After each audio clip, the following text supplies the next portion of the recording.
But they haven't been referred to come back to us. That's correct, because they came back into our folder and they were not correct, so we sent them back. Okay, All right, we ready to go? we are live. All right, ladies and gentlemen, we're going to go ahead and call the public safety meeting for September 19th to order. Let the record reflect a starting time of 3:30. Also let the record reflect that all committee members are present. We certainly appreciate you. It takes us to our meeting minutes from September 5th. Do we have a discussion or a motion? I would move the minutes as written. All right, there's a motion for approval. Further discussion? Seeing and hearing none. All those in favor signify by saying aye. Aye. All those opposed, same sign. Motion carries. It takes us to our public comment. I believe the only individual we have here today, or individuals, are actually here for specific agenda items, so we'll take your comment up when we get to those items. Okay? All right. The first item deals with, and this is 5, discussion action, orders to make safer demolished to the owners of 1232 Pompton Circle. My understanding is that the owner is Mr. Husan. Yeah, my son. Okay, that's your son. The state equalized value of this particular property is $30,000. Estimated cost of repairs is $55,750. We had some questions. We learned this is not a fire damaged property, so if we move this forward, it will be a 60-day. We had a hearing on September 11th, so we are actually here to consider final action in terms of committee. I know, and that's why I was gonna take up committee conversation first. That's why I asked. Really quickly, do we have any committee comments, questions? My question would be, since he is not the property owner. Right. There's agendas and signings at the end of the day. Unless there is a letter that has given him the authority to Right. speak for the owner, Right. we have not allowed that Right. in the past. Right.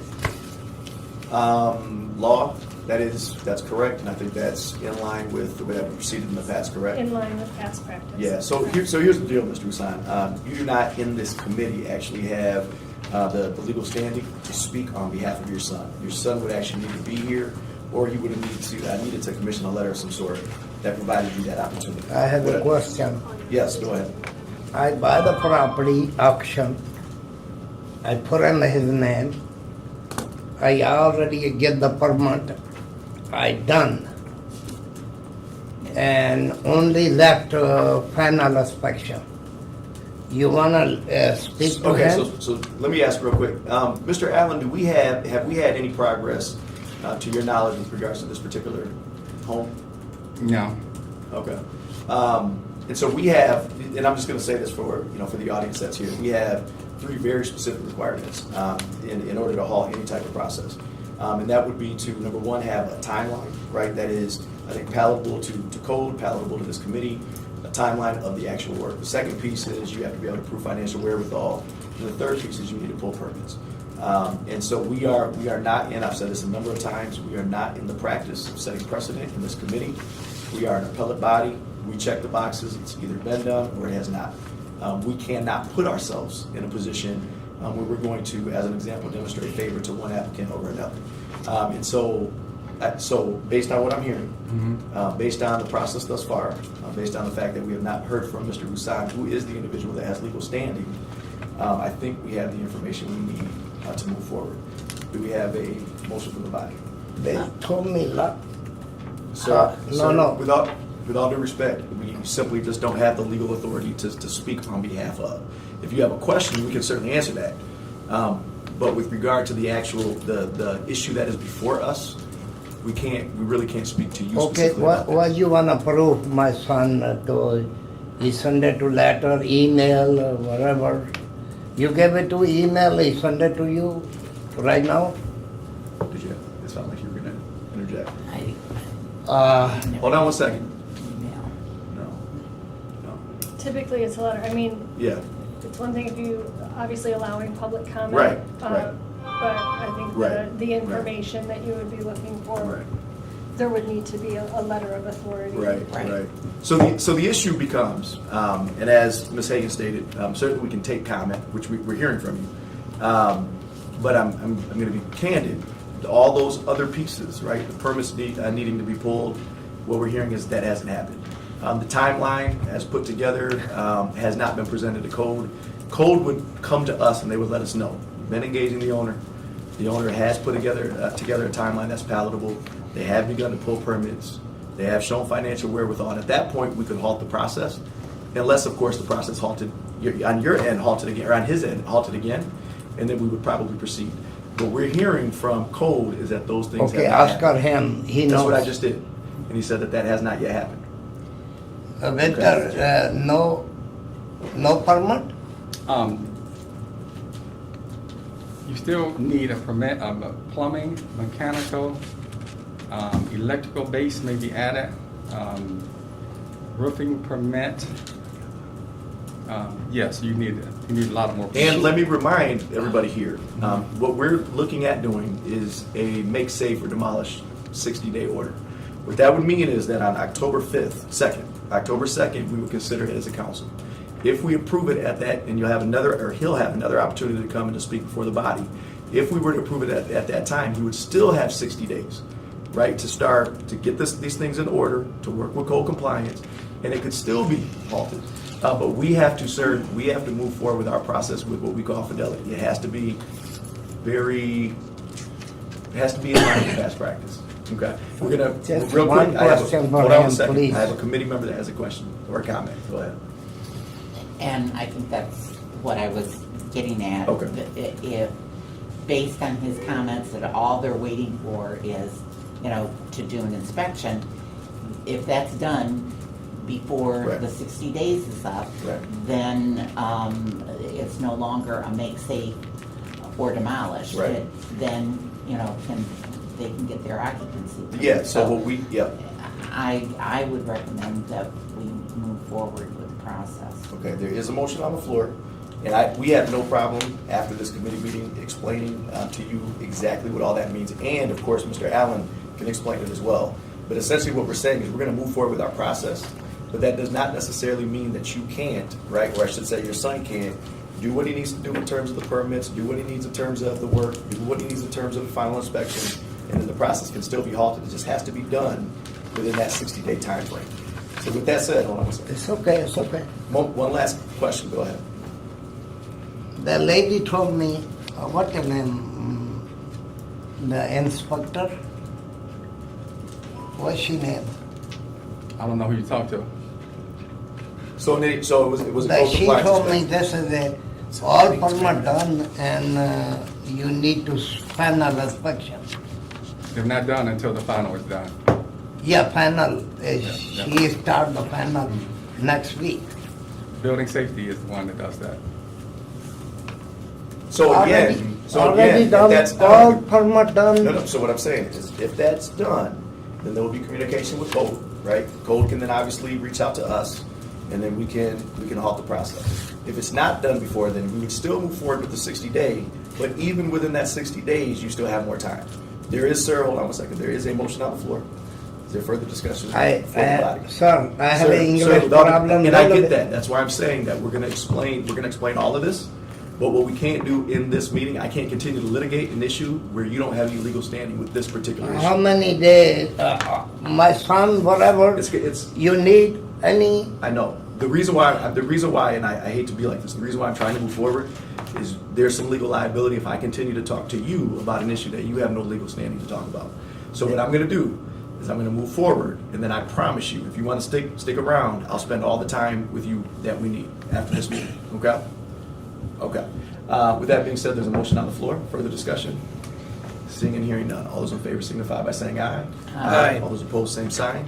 Okay, we'll talk after, I promise, okay? And this was 60 days. This is 60 days. And I'm just gonna explain the process to you after, okay? And I still can't speak to you specifically about that item, but I'll explain the process, okay? All right, let's move on to, this is C, orders to make safe or demolish to the owners of 1402 Marquette Street. The owner in this case is Domingo Gomez. Is Domingo here? Okay, he is not. Same, Is that the gentleman that just walked out? I don't know. No, No, that was CJ Haskell. Yeah. Yeah, I think he was Okay. probably listening and Right. he learned what he needed to learn and he left. So in any event, in this case, estimated cost of repairs does exceed the SEV. It's about twice as much. So fire damage property, so this would be a 30-day. As of September 11th at our show cause hearing, no permits have been pulled, no work had been done, no communication with code. And so we are obviously considering this for final action. Mr. Allen, do we have any updates on this? No, No updates? no. Okay. Do we have any questions or comments from the committee? All right, seeing none. We need a motion, sorry. So moved. There's a motion on the floor. All those in favor signify by saying aye. Aye. All those opposed, same sign. All right, motion carries. That takes us to Mr. Hassel's situation. Yeah, come on up. All right, so we have before us Clarence Hassel is the owner. This is the property at 1616 Glen Rose Avenue in the 4th Ward. SUV is $26,300, and the estimated cost of repair is $41,635. This is a fire damaged property. As of, again, our show cause hearing, no permits have been pulled, no work had been done. My understanding is that, and I'm not certain, so it's going to be a question for law, because I was able to take a phone call from you, Mr. Hassel. I'm not certain if you have, and I want to vet that, whether or not you have legal standing to actually be here and to speak to us about this specific issue. So talk to us just a little bit. Are you the owner? Was it your father that was the owner? Is the land been conveyed? My father was the owner. Okay. I was his DPOA, dual power of attorney. He was in the process. He had one of my brothers working on the property for him. He was going to dip into his retirement accounts in order to bring the property up to code. Unfortunately, he passed. Right. And so, taking care of the funeral and all that, we wasn't quite sure how to go about now, moving forward, because once he dies, I'm no longer DPOA. Right. But we were able to contact an attorney who told us how the process worked, in which we would actually have to open up his estate. So we have contacted that attorney. We have hired that attorney. And I will be the personal representative. If you want to vet that, you can. And from that point, we will be pulling permits and bringing the property up to the code. One of my brothers has special interest in the property, who does have the funds accounts, and I did bring some of that information with me. Plus, my dad also has money in his estate as well that could do it. And even as a third option, we have a buyer also that's willing to use his investment company to bring the property up to code as well at the city. Okay, so the first question, based on what you've heard of law, does Clarence or CJ Hassel have standing to be here and essentially representing Clarence Hassel in this case? No. No. Okay. All right. Okay, so what we're getting, so again, just as we did with Mr. Busan, you can certainly provide public comment with regard to, but then what we're going to have to do is we're going to have to engage in committee work, and we can't necessarily again have you representing him due to that legal opinion. Does that make sense? Yeah, it makes Okay. sense. Is there anything else you want to share with regards to this? No, I mean, I understand the process, so I'm not going to go back and forth because I heard what you were telling this gentleman. Okay. I only have a question. So you said something about 60 days. How long would it take? Because we're going to get this this estate open, and then we're going to be able to work from right then. So what type of timeline? So the way that the process works, we are looking at all of these that are on the agenda, folks, are up for final action tonight, right? I think one is a 60-day, because that one is not a fire damaged. Final action on October 2nd. No, final action before this committee. That's what I meant. This is the last time we see it in this committee. That's what I meant. I'm sorry. Okay. Okay. So in any event, and then 4 are fire damaged, right? And so the way that our code policies, et cetera, they're married and they work, is that on non-fire damaged property, as long as there's no imminent danger, we issue 60 days. And so what would happen is we move out of this committee, it will go before the entire body on October 2nd.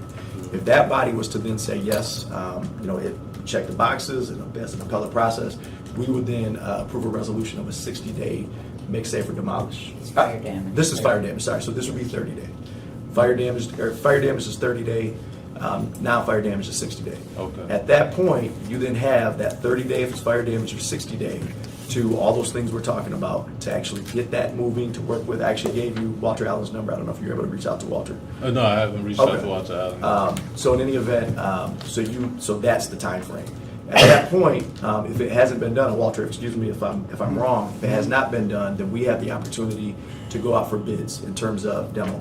We then would actually contract for demo, and then that would be essentially assessed as on your tax bill. Okay. So 30 days would start when? October 2nd. if October approved by the 2nd, body. if approved by the body. Yep. Okay, is there anything that I can do between now and then I to, think the biggest thing is probably communicate with code compliance, okay, unless you have additional advice. I would say the most important thing is to make sure the property is in your name. So then you can speak to it, and then you're able to work with Walter on putting together a timeline and everything else. So during that 30 days, that would be the most important thing to have done. all right. Is it okay if I take the phone number down right now? Yep. Yeah, Walter's absolutely. sitting right Yep. next to Phone you. number. 483. Okay, on this 4335. specific issue, do we have any other public comment? We good on this We issue? good. Okay. Thank you. All right, we have, in order to make safer demolition, the owners of, this is 1660, no, I'm sorry, this is Marquette, correct? Yeah, Yep, sorry. 16, no, this is No, 16. this is 16. yeah. Glen Rose, okay, perfect. Right. All right, there is a matter before us, do we have a motion? Oh, it's on here. Okay, there's a motion on the floor. 30 Uh, days. This is a 30-day, yep. Further discussion? Seeing none. All those in favor signify by saying aye. Aye. All those opposed, same sign. All right, motion carries. That takes us to our next item. This is a resolution of orders to make safe or demolish, and this is this is interesting. It's for the owners at 3301 Turner Street. When we took this up, sorry, and I believe it was early September, and then as a show cause hearing, September 11th, the owner was David and Kimberly Hallett. We received a call from Mr., I think I'm pronouncing that right, Hallett, on, I don't know, a few days ago, that states he no longer owns the property, saying that he sold it in July. So per assessing, it was July 25th, 2023, it was sold to a Mr. Colgate. And per Mr. Hallett, the new owner is pulling permits and working on the project. I don't know that for us that does a whole lot with regards to our process, Walter. Do you want to speak to, do you have any knowledge of that? I do not, but I don't think, I don't believe anything changed with the permits so far. Right. So I don't think no actions. Yeah. Okay. So When we'll I change looked it. on BSA, it was still Right, no permits. Yeah. right. Okay. So we're still in the same place. Yeah. Okay. Do we have any questions? Okay. My question would be to law, because there is an ownership change. Doesn't the notices have to go out to the new owner? I thought the issues, and again, I thought the issues always ran with the land, and that it was their responsibility to know these things on closing. It was supposed to be, so now you have a civil issue, I thought, between seller and buyer. Is that, okay, Yeah. all right. But if we know of the new owner, it's always best practice to notify everybody. So, okay, so what's your recommendation? If we know who the new owner is, we want to provide them notice along with the old owner. Okay, and we're gonna provide the notice of the October 2nd. Yes. Okay. Okay. Okay. So as long as we're straight there. Okay, fantastic. All right, do we have any public comment on this issue?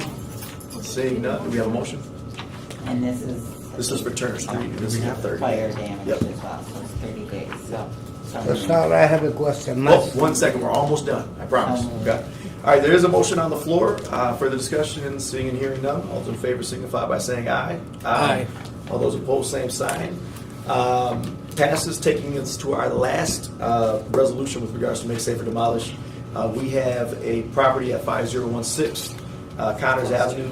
Yep, come on up. Thank you so much. This is a fire damage property. The owners are, I believe, we have Sonia? Yes, Sonia. Sonia? And Ronnie? Okay, perfect. SCV in this case, $58,900. The estimated cost of repairs is $100,303. This was red tagged back on December 22nd of 2019? Right. Correct, that's when the fire occurred? Right. Okay. Looks like the demo board vetted the property April 27th, order to be made safe for demolish or by June 25th, sorry. That order was not complied with, so it was conveyed to council. We did have the show cause hearing September 11th. I was not at that meeting. Were you two able to make that meeting? You were able to Yes, make they were comment? there. Okay, Yes. perfect. Real quick before I ask you guys not only to introduce yourself, but to also address the committee. Walter, do you have anything to add with regards to this property? Anything change? Anything? No changes. No changes? Yeah. Okay. Do we have any questions or comments for Walter? No, none. Seeing none, okay. So for the record, your name is Ronnie Allen, correct? Ronnie L. Ford, Oh, I'm sorry, Ronnie Ford, okay. yeah. All right, Ronnie, go ahead. What do you have? Well, we had a fire, Right, and the problem that I had with the city was simply that they didn't want to give me the time to get done with insurance. Insurance fought me tooth and nail, 3 years. But in that time, the city was nipping me, and I lost a lot through that also. You know, classic cars and stuff, man. I mean, it was the only place I had. I didn't have any place to take anything else. And so me and my dog basically ended up homeless for, a while. But anyway, aside from all that, we were working hard. There's lots of stuff in there, 5-bedroom. So we've got most of it emptied out now. We also have, We are having measurements done tomorrow morning for the floor plan to be drawn up by Interiors by Sonia. yeah. I mean, we've been busy. It's, it's been really hard, you guys. I mean, what else can I say? I've been asking for time because we were still fighting insurance, and it was amazing that for me it was like begging for time because I can't force the insurance to do anything, and as a result I paid a tremendous price. But I continued to do the best I could, but we are making actual progress. He may not have seen it yet, but as it's stated in his papers here to indicate also, we are taking care of the business because we're going to bring the house back up to code. and then, do you have anything to add, Sonia? Yes, McKissick Construction. I'm sorry, say it again. McKissick Construction Uh-huh. is who we're working with. Mikey McKissick? Mikey. Okay, yeah. So we had to get the drawing Sure. first, and he's seen the whole house, so he knows what's got to be done. But once we get the drawing finished and get the permits pulled, then we can get moving on that. Okay. Yeah, and we got money in the account to work on the house, and then I've got grants that I've applied for also that I'm pretty sure we're going to get for that also. So that'll take us up to and past where we're speaking about. Get it up to And code. one more question. Sure.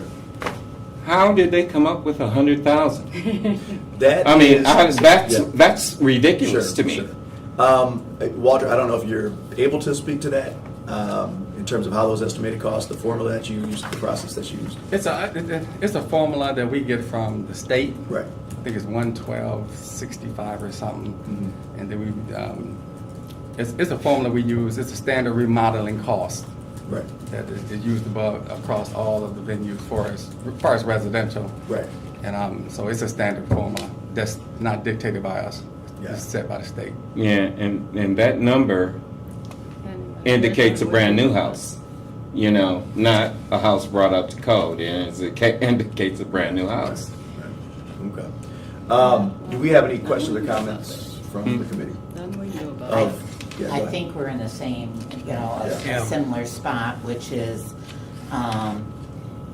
the fact that this is a 30-day, and what could happen in that 30 days is the fact that you sit down with Walter, that all the permits get pulled, that you work out a timeline with him as to how long it's going to take to fix. And if you get that done before our meeting on October 2nd, then we can take this off the agenda. If you don't have it done, then you have it within that 30 days.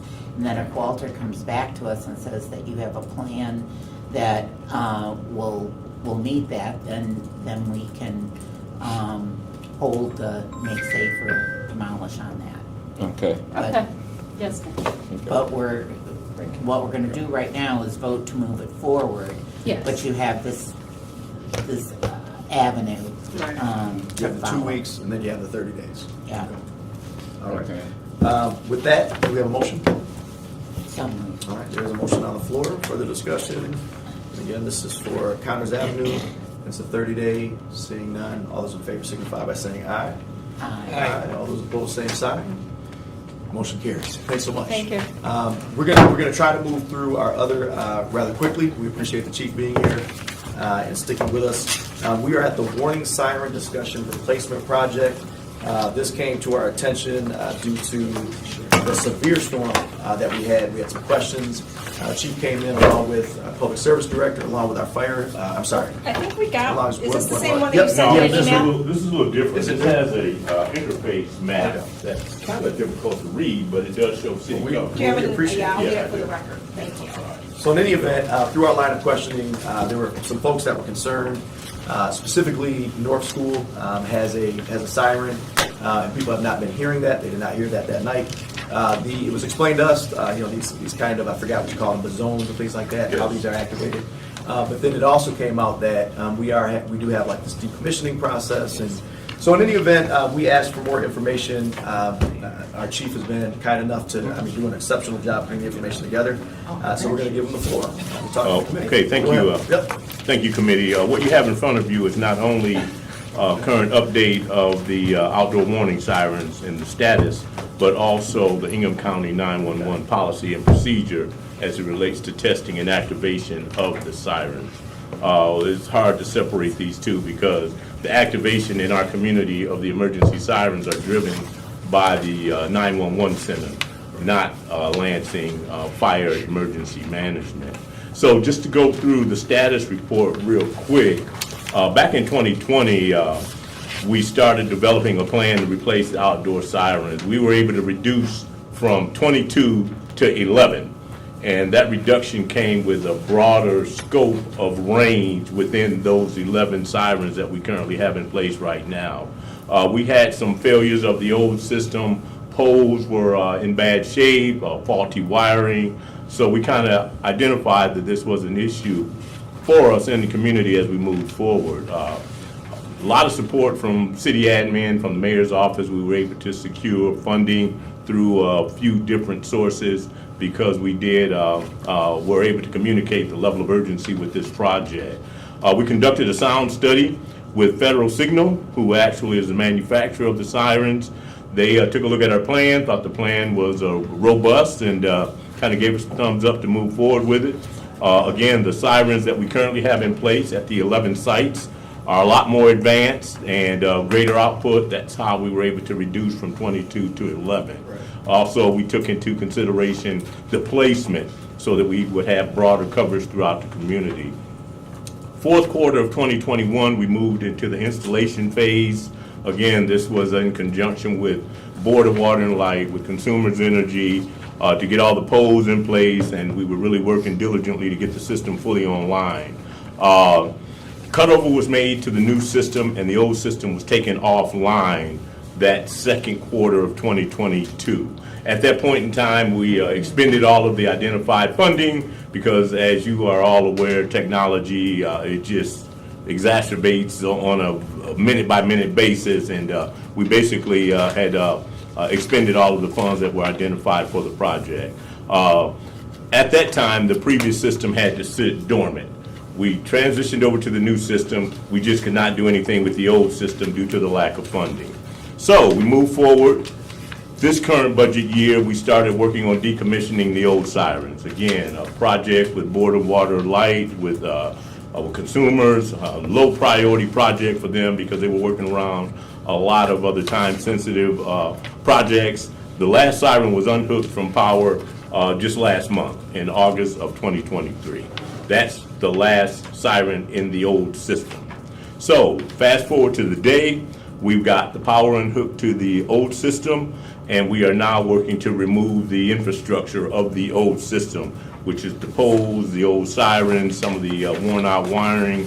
Once this step is complete, we'll be renaming and reprogramming the sirens on the system to kind of reflect their current level of activation and their location, and this is just pretty much an internal process from a user interface at the 911 dispatch center. So basically, the city has a fully functioning siren system that covers greater than 99% of the city. We were able to expand that from about 80% coverage with the old system of 22 sirens to the new system of 11 sirens that expanded almost 20% of what our coverage is. Again, this is all managed by the 911 Center through Ingham County. We do stay connected with them from our emergency management division, and we maintain the sirens in the city. The county maintains the sirens throughout the remainder of the county because we do have quite a bit of unincorporated areas in Ingham County, as you're aware.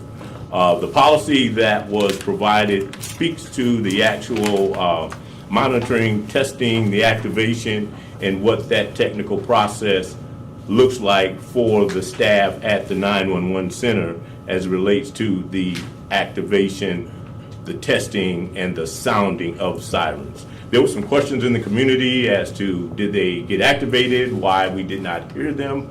The sirens that we currently utilize are for outside audible purposes only. So if you're in your home watching TV, listening to music, doing whatever you're doing, you may very well not hear the sirens because they are intended to warn people that are outdoors to seek some level of shelter, not people that are indoors to let them know there's an event taking place. So to clear up that level of confusion. But I think the concern is that people, as an example, certain areas that were used to hearing that inside of their home. Yes. Now they can't. Now they can. So that's a communication and an education piece more than a functional logistical piece. And we most certainly can do better with on our dashboard, on the web page to really educate the community on what and how and why the activation of the sirens are what they are. Okay. That was not a situation of misfire or malfunction. That's just an educational piece. Okay. Did you have anything else? Yeah, just to talk about the activation. If you look on the next to the last page, it gives you the old siren location, those 22 where they actually were located, and it kind of speaks to the 12 that are currently in service right now. That back page gives an overlay of the community map to show the coverage of the sirens as it relates to the 11, 12 current locations. Sorry about that. Go ahead. So that is pretty much it. I was looking at the questions that I received from Renee Richmond, Chairman Hussein, as it relates to some of the thoughts that were coming from your office, the community, this body. So question number one, how many warning sirens do we have in the city? We have 12. How many are operable at this time? All 12 are operable. How many are not operable because they're in the process of being decommissioned and replaced? None are inoperable at this point in time. Have we done an analysis to ensure that with the sirens that are decommissioned, all city residents are covered by the existing sirens? Yes, we have. That map overlay kind of gives a visual of the coverage, and keep in mind we were able to expand from 80% of the community to 99% of the community with the new system. Timeline for replacement. Replacement is complete. Now it's just a process of working with Board and Water and Light and consumers to decommission the poles, the old wiring, and take some of the infrastructure hardware down. Are there any current locations that are being decommissioned that will no longer host a siren? No, they're not. Again, we were able to expand our coverage because we increased the technology. This is still a functional process to where it's driven and intended for outside capacity of the community members. Therein lies why you may or may not hear it as you sit in your home. But we feel very, very confident. I meet with as a matter of fact, the fire department has a seat on the advisory board of the 911 Center in Ingham County. We meet on a monthly basis. This has been a regular point of discussion since this project started almost 3 years ago. Sure. And we feel very, very comfortable, very confident with Lansing Emergency Management that we are not only compliant, but we have a very robust system. Now, can we further educate, by all means, and I'll make a note of that. Take that back, get with the Emergency Management Division. We'll get some things posted on our dashboard, on our webpage. We'll work with our communications branch to make sure we kind of share the information with the community on the actual function and the rationale behind that with the community. But outside of increasing of the communication piece, I think we're in pretty good shape with our siren process here in the city. Okay, I appreciate that. Do we have questions or comments from the committee? I guess, Chief, my concern is, I understand that it's to warn people that are outside to take cover, but when we're talking about windstorms or tornadoes or things like that, and I will tell you from working with my seniors, not all of them have smartphones that are giving them alerts. They might not be sitting there with their TVs on and things like that. And I guess the concern I have is taking cover. You still, even though you're in a house, you still need to be taking cover inside that house, and you're not receiving that message if we're not if the sirens are not expected to penetrate the houses. Yeah. So that's a concern that I do have. I mean, we look back and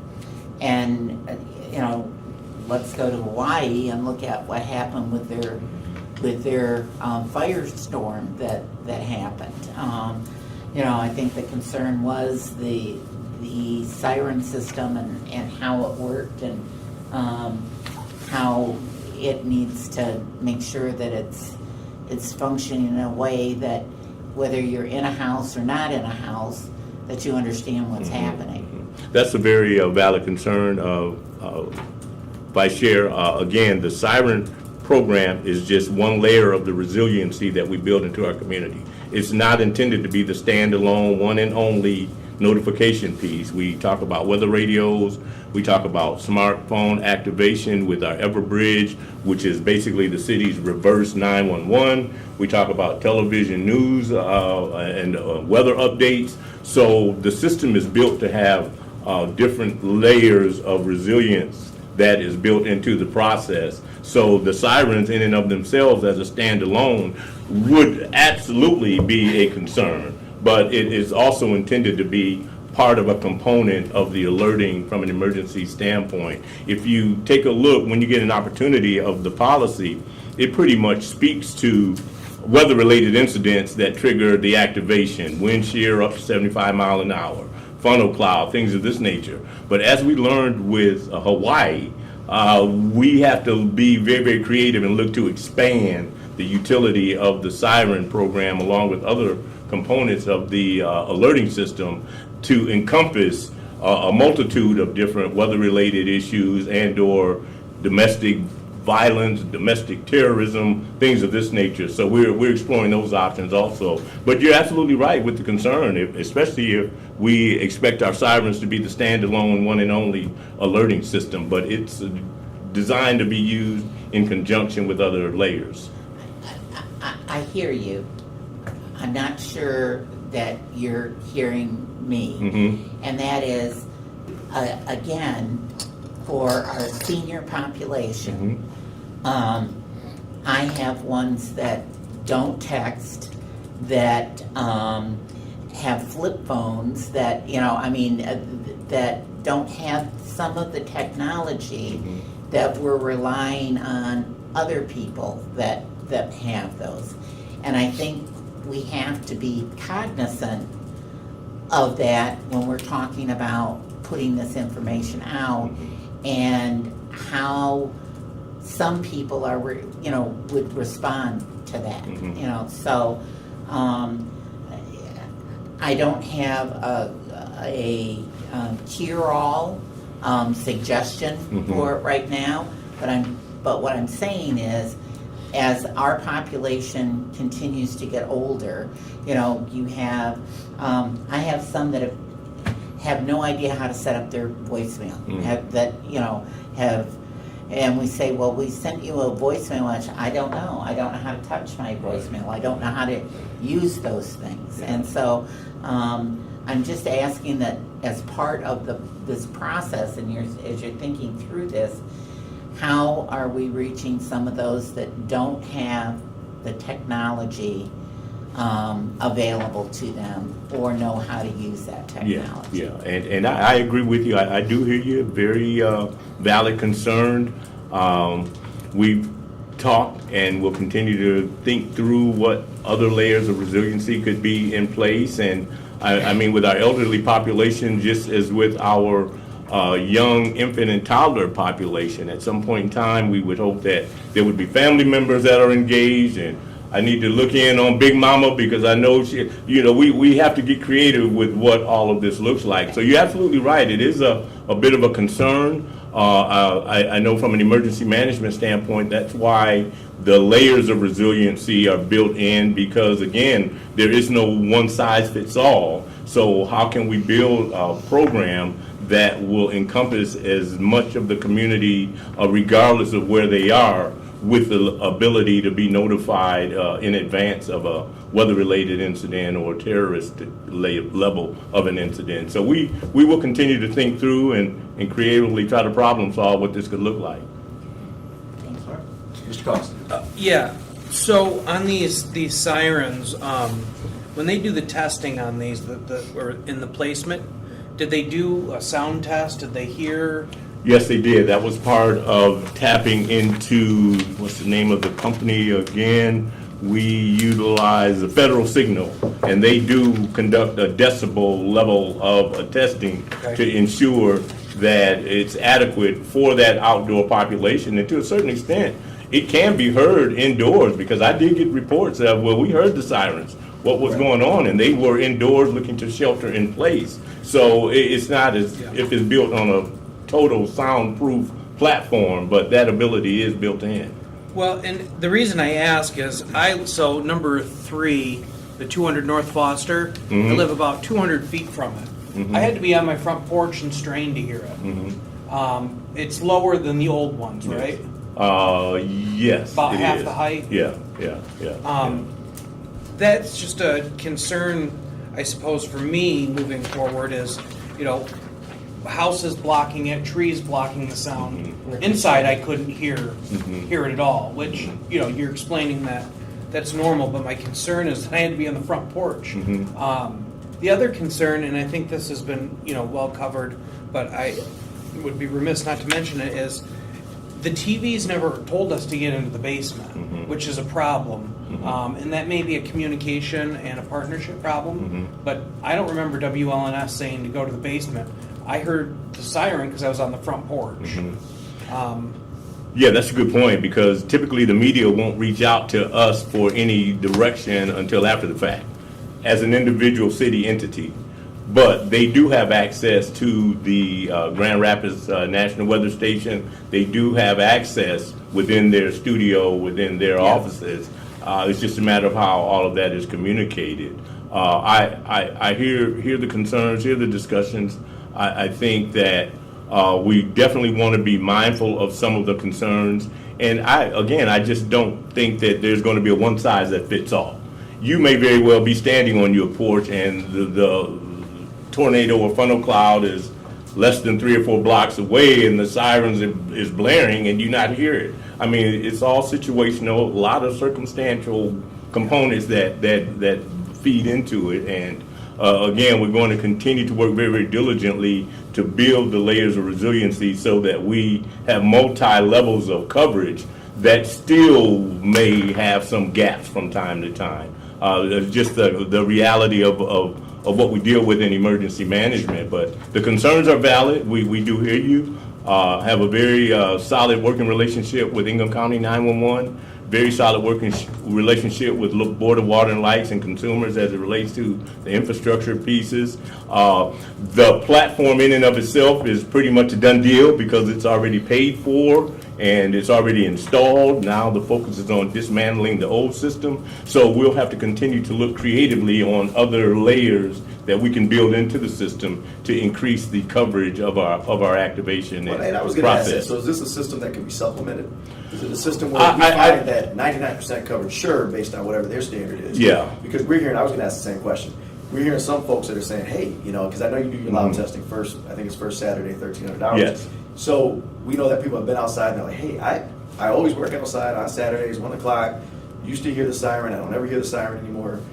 So if there are concerns, number one, I mean, I've done question time. I have no idea if there's an ability to Right. manipulate the sound or the level of sound that's coming out. Can we? That's actually a good question, Yeah, can Chair. that I be don't changed? know. I can do the research also and get back with the you. system, if we find that there is some geographic space in the city that for whatever reason the coverage is not Right. acceptable, can we add to that system? Yes, that's a great question. Let Okay. me follow up. Okay. That's definitely a technology and a manufacturing Okay. question, All right. but it's a reasonable question. Let me look into that.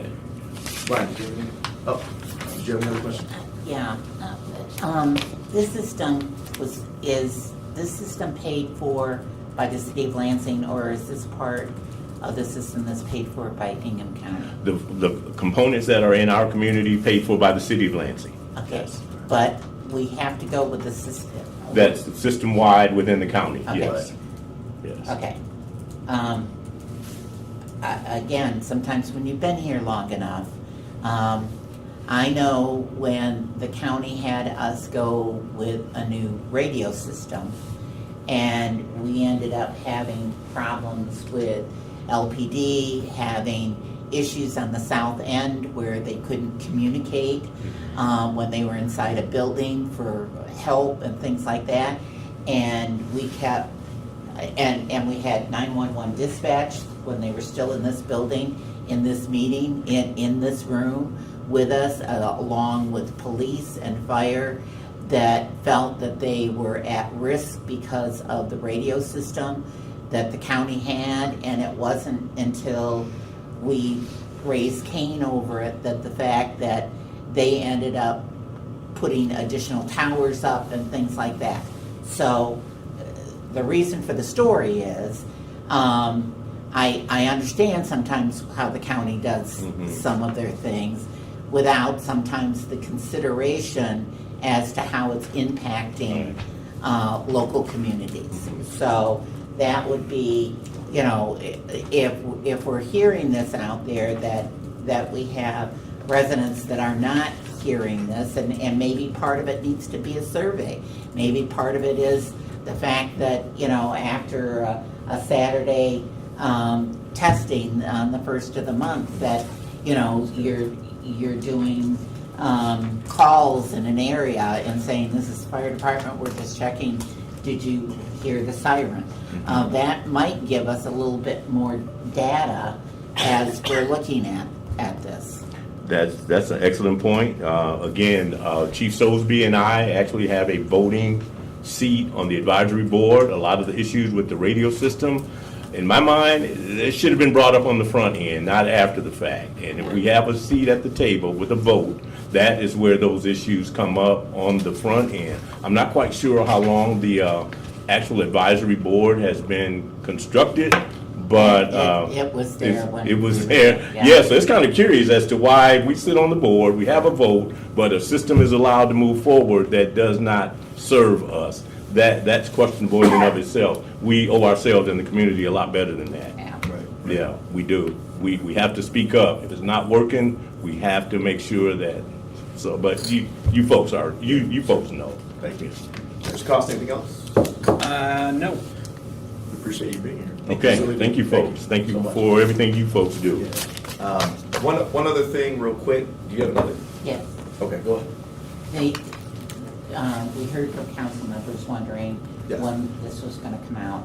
So I would recommend that the report be transmitted to all council members, and if you wanted to highlight it at the next meeting, so that everyone understands. That way we don't have to have the chief come. Yep. Yeah, I can handle it. I already have you on there anyways. Oh, for the other housing piece. update, I'll so do we both. get one big report. Sounds good. Okay. Yep, that's not a problem. And Thank thank you you. so much. Okay. Appreciate it. Real quick too, we did have, and I'm just gonna ask the question every 2 weeks.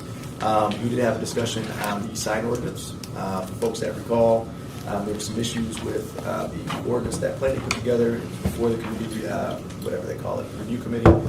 They had determined there were some constitutionality issues, Right. First Amendment issues with content. I believe it was you, Councilwoman Wood, that asked for them to work on the abandoned sign piece of it, Right. right? And so Mr. Booth said that he would do that, and we hadn't moved on that. You know. I don't know. I hate putting you on the spot. No. I was like, I'm going to ask a question, and he just left. Okay, I'll ask. Okay, I appreciate that.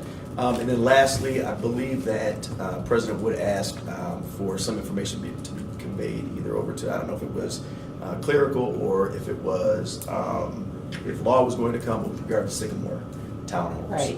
And whether or not, where are we at with that? Do you have any information pertaining to that? I think, Joe, do you have an update on Sycamore that we can give at this point? Procedurally, we are aware of the issues, and we are engaging in enforcement actions. And it will be moving from EDP to the law department for enforcement. Okay. That's Now, I'm only going to give you my hope, but I hope that we're starting to issue tickets. That's up to EDP. We Okay. don't do code enforcement. We don't. Okay, I'm just saying. But yeah. we support 'Cause it's them. the only, and yeah, I'm just speaking, Whenever probably they out of want- turn, but it's the only thing that moves you guys. Whenever they want to unleash the Kraken, they'll send us them. All right, you have any questions on that? And you were gonna ask him about Yeah, the sign. Oh my God, Now that he's yes. back. I'm sorry. So in any event, Joe, there was an ask, right? We wanted you to look at the sign ordinance, and we wanted you to see what could be done to amend it to allow for the removal of abandoned signs. We know that there's a constitutionality piece with the content, right? Have we thought about it? Have we talked about it internally? Where are we at? Yes, we're speeding up the timeline. We're working on it. We should have some drafts out for the ordinance review committee and then for public review after that. If I told you 4 weeks, it could be 2. If I told you 2 weeks, it could be 4. So, but we're working on it. How much time you got left? 104 days. I'm looking at her going, 4 weeks now, that's Yeah. 45 days before she's gone. Well, we anticipate this sign ordinance is going to be on the books a heck of a lot longer than 104 days. I get that, but the goal is to try to at least take the abandoned sign portion and get that through. We understand that. Okay. All right, we appreciate that. Any other business before the body? Seeing none, we're adjourned. Thank you. Let's chat. Right? Let's talk. So, in terms of process, Are we off? We're not off.